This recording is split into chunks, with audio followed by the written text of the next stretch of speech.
Hello.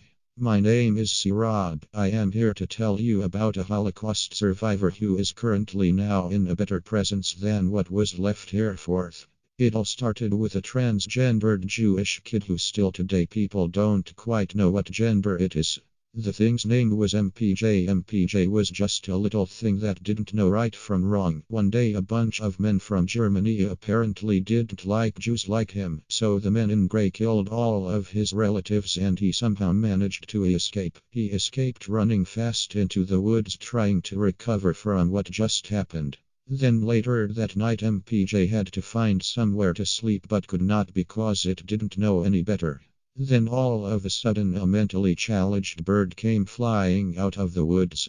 The Jew was scared and screamed. The bird was like shhshhshh. The bird said to the Jew, "Hello, I am a retarded dodo bird. Would you like to come to my nest that I made?" The Jew said sure, so then the Jew fell asleep later that night. Then, all of a sudden the Jew woke up by a raccoon that was constantly annoying him. So eventually the Jew got up from the dodo bird's nest and yelled at the raccoon for being so stupid. So then eventually the Jew decided to look for some food in nearby villages. On his way of doing so the Jew stumbled across a 1935 GMC Suburban.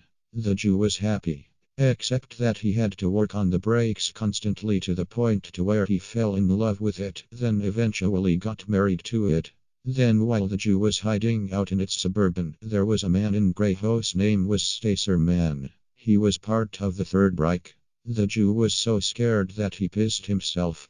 On the other half of him doing that, back on the island of Sodor, the Jew's buddy Dyslexia was trying to spell out SOS but could not figure it out. So basically the dyslexic kid was FD, so now the Jew has no one to depend on.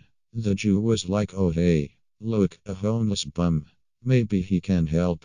But the helpless man hated transgendered kids, so he basically said, what is that thing? So now the Jew is basically going to die of no food. Then all of a sudden a weird imposter of Arnold came out of nowhere and tasked the Jew and told him he's a piece of crap. The end.